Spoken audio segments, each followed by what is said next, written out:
press man. Again, as we did the other techniques, we'll break it down into segments. We'll first talk about alignment on the wide receiver, stance, his eyes, mirroring the route, the jam, his angle kick, and again, the most important thing, the finish. Okay, we'll start with alignment. Here at Vanderbilt, we like to play with more of an inside leverage on our press technique. And again, it's not necessarily, you can play it however you want. We just prefer more of an inside technique here, again, because we like to protect the easy throw. So we like to try to take away that inside leverage as much as we possibly can. So alignment is going to be just a shade inside of the wide receiver. And you want to be about 1 to 2 yards deep on the wide out, and it'll be 1 to 2 depending on if the receiver's on or off the ball. So if he's on the ball, we want to be within about 1 yard of him. If he's off the ball, we want to be within about 2 yards of him if you possibly can. So if he's off the ball, we want to try to squeeze that line of scrimmage as much as we possibly can with our press alignment. Our stance, as opposed to being an off man and press man, we're going to level our stance out. We're still going to be shoulder width apart. We're going to have the weight slightly to the balls of our feet, slight knee bend, slight bend at the knees, slight bend at the ankles. We'll be bent at the waist, again, making sure we got that nice flat back, have our hands up, eyes up, and our eyes are going to be focused on the inside hip of the wide receiver. Okay, here we've got the good stance, good start. Now, after we talk about the alignment, the stance, the eyes, now we want to talk about mirroring the route. Okay, when we talk about mirroring the route, we want to put ourselves in a position to stay in a frontal position on the wide out as much as we possibly can. So whichever way that wide out decides to release, we want to mirror his release by staying square and sliding with him as much as we possibly can to keep that frontal position as long as we possibly can.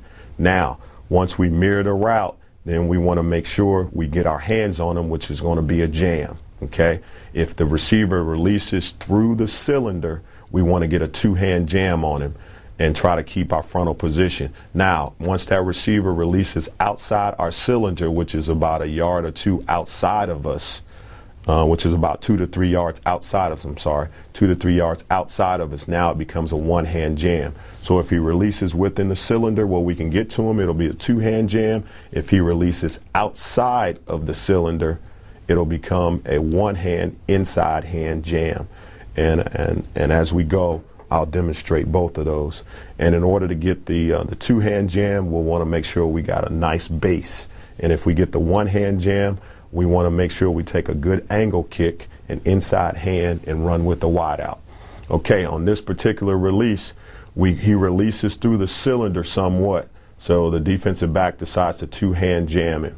Okay, the only thing I don't like about this particular release, as he's waiting, anticipating the release of the wide receiver, the only thing he does wrong here is he widens his base just a little too much. We like to stay within the framework of our body, so now we can slide and mirror the route. As that route works back inside, he wants to slide and run with it. But here he has a little trouble sliding with his feet, because anytime we're playing press man, your feet are going to do most of the work. That's how you're going to cover the guy. We get a little bit of a wide base here, which is one of the ones I want to show first, because a lot of times this is a mistake guys make. They widen their base. So now they have trouble mirroring the route. So when he can't mirror the route because he can't really slide here. So as he slides, he would like to lead with that left foot as that receiver works inside. He can't really lead with that left foot. He gets into more of a crossover position, which I don't want the guys to do, and we constantly talk about. And we say crossover, that means he's leading with that right foot first, crossing over the left foot, which puts him in more of a trail position. But because he's really good with his hands here, he doesn't get as much as a trail position as he normally would on a receiver that gets a quality release. But now he 2-hand jams him. Now once he gets outside the framework of my body, I want to always drop. I always want to drop that outside hand. So on this inside release, he wants to drop his left hand, which he does here. And now I want to squeeze and flatten that inside right out. I want to try to flatten that receiver back to the line of scrimmage as much as I possibly can. Okay, we can see it from the back. Again, he widens his base a little too much, and you can really see it here, so he'll want to slide. Again, you can see the crossover step here, which we don't really want. We want to always lead. Whichever way that receiver decides to release, we want to lead with that near foot. But again, the finish is pretty good, which is number 7, always number 7 on the list, the results.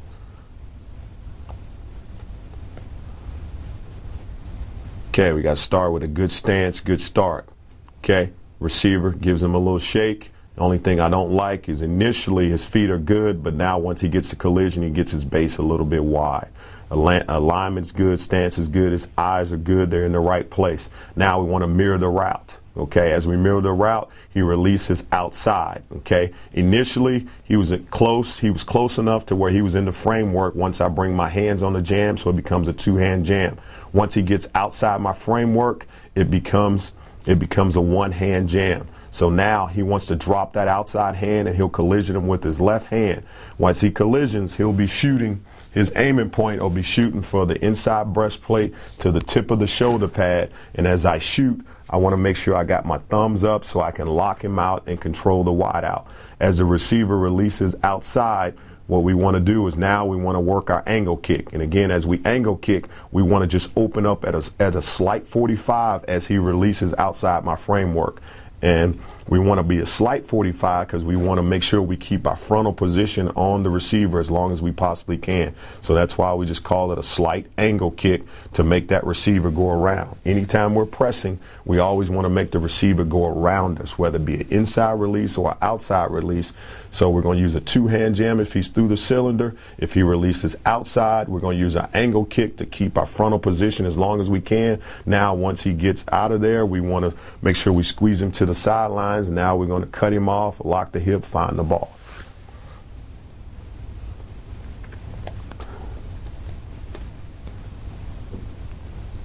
See release here. Base gets a little bit wide. Everything else is pretty good. Probably a little bit early with the 2-hand jam because he's getting a little bit of a lunge position here. You like him to be have his feet up under him a little bit more. Again, the jam needs to be just a little bit more aggressive, but it's not bad.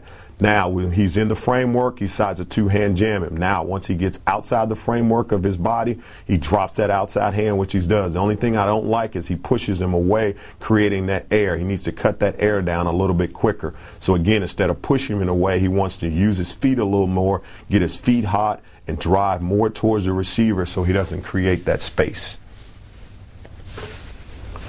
Okay, good stance, good start, slightly inside.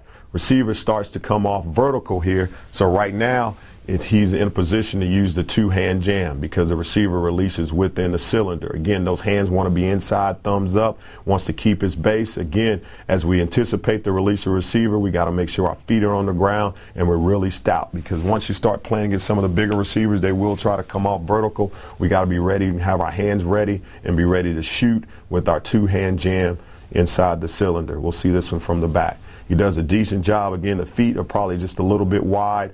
And again, even with the hands, I like him to still have his thumbs up. His thumbs are actually down, which will allow his elbows to bend. He doesn't get enough shock with that initial punch on the 2-hand jam. And again, as defensive backs, we want to always deliver the blow, don't take the blow. And I think he's taken a little bit of this and probably could deliver a little bit more. Now, once he releases, we probably like to see him stay a little bit square. Now squeeze that route. And he probably could have flattened this route a little more if he keeps the shoulder square. He opens the gate a little bit there inside, which allows the receiver to get inside, but he does a nice job of squeezing, keeping his feet hot. And again, the technique wasn't great, but again, number 7, which is number 7 on the list, he always got to finish. He does a great job of anchoring and shooting that right hand to get the ball out. Again, great finish. Okay, good stance, good start. Again, everything looks pretty good. He decides a little bit of a false step here, but he decides to scooch a little bit off of him. He gets the vertical release. He's got to make sure he keeps his weight forward. Again, he does a nice job of shooting his hands, controlling the route. Again, we don't want to necessarily push him away. We want to always cut that air down as much as we possibly can.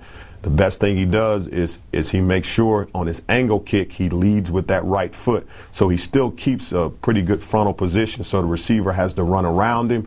Once he gets to a point where we got to release him, now we got to run with him, squeeze him, lock the hip, and try to work him off the fade line out of bounds, which we do here.